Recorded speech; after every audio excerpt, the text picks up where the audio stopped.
first thing you want to do is set the home position on your machine. Basically what I do is it's basically centering the machine. So you just do it, you can do it manually by turning the wheels, or you can use the control panel to do it. Now, does it use encoders or is it step-ons? It's stepper motors, but there's no end stops on it or anything, so if I was to make something outside, it would continue to go, but I know my platform size, so. Does it have any limit switches or home No, not right switches? now. You could put that on there, but I haven't had a problem printing stuff. Like I said, I know my platform size, and if something goes awry, I can always just shut the machine down. Okay. And that's, they have this stop button over here. It's new in the program that you can stop it if something happens. Like say your tool head gets too cold and it stops printing, you can just stop it at that point, because I mean there'd be no point. You're wasting.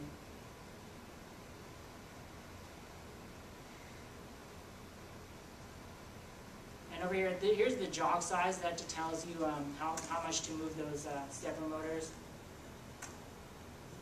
And really the most important part is getting your tool head really close to the platform without going too far down. You'd say like maybe half a sheet of paper is where you want that thing. And then we'll just set 0. And now it's set at 0. Now what I'm going to do is I turn the motor speed 255. That's pretty much full power.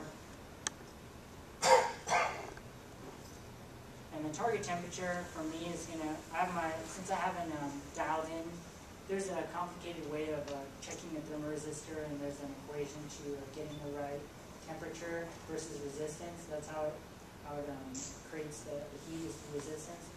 There's an algorithm you can use to put in there, but I haven't gone through it, and I've already figured out a way to kind of get my tool head to print where I want to, and that's pretty much a maximum temperature at this point.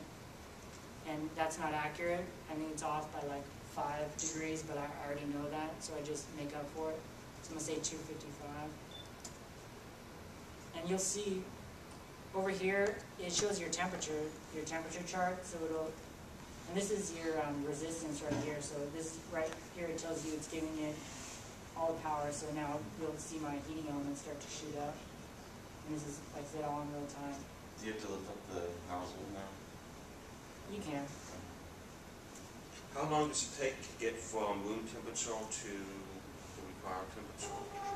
It takes about, I'd say, anywhere from 5 to 10 minutes, depending. The first time you heat it up, you probably want to wait about 10 minutes before you print anything, just to make sure it's nice and hot. Otherwise, if you print before, it's probably still pretty warm, so just say 5 minutes and it's good to go. And at this point, this is where I would start feeding the machine.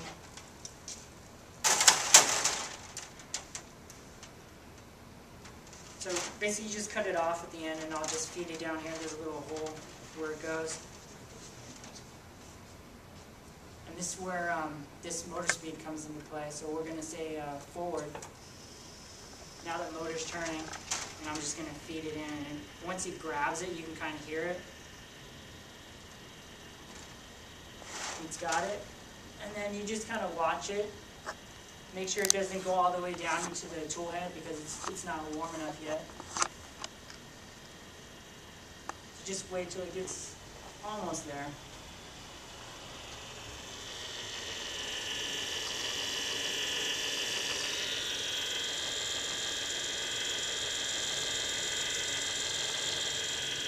So I'm going to stop it right there, because as you can see, our temperature is not all the way up.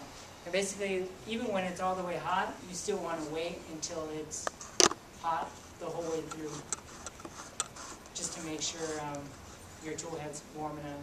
Otherwise, that plastic will stop on you. So we'll just wait. We'll give it a second. You want to talk about your CNC machine for a minute? And you can also change the feed rates of X and Y, which is left and right, and Z. And this is about how I've configured them to work the best. So I've slowed down my print going left and right, but going up and down, I've maximized it as fast as it can go. Because I mean, when it goes up and down, it's just that one step. So really, the fastest you can go is probably the best, depending on, like, say, what you're printing.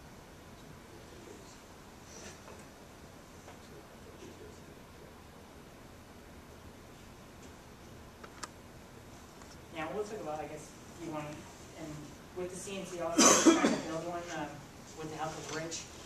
He has a CNC machine that he's built that's pretty much almost identical to this. I built it off of his basic platform. Although my my drive system's going to be slightly different. And all this stuff you can buy at Home Depot. It's not super expensive to build. And like versus paying, I mean, you could buy the kit for probably, I don't know, close to 600, probably 800 with shipping, because the stepper motors and stuff, they're kind of heavy. And I've probably built this, I'll probably have built it maybe for about $300, so you're probably looking at a quarter of the price. Obviously mine's not going to be, might not have the same resolution, but it might, depending on, I might have to adjust things here or there. So basically what I've done is to build like the bearing platform that's going to ride on these rails. I just cut out, like I said, this is like, what is this, steel, Rich? Mild steel? Just straight angle iron. Yeah, straight angle iron.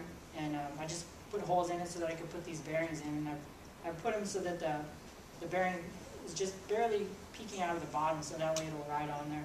And then over here, I'm going to put another bolt down here and put another bearing here, and it will hold you true. And it's all adjustable, so I can put like spacers in there so I can adjust my lengths and stuff. Use another nut to get the exact size. And what I'm going to do is I'm going to put one bearing here, one bearing here, and then put another one on top, like that, and then it'll have all four sides. So then this bar will be perfect, and you won't be able to take it out. And it rides really smooth. And these bearings I bought at the skateboard shop for $12, and these are a lot better bearings than you can buy like on eBay or something. And for $12, it's pretty cheap. For a pack of how many? You get 8. Yeah. So it's like $1.25 each. So hopefully I'll have this finished in the next couple of months.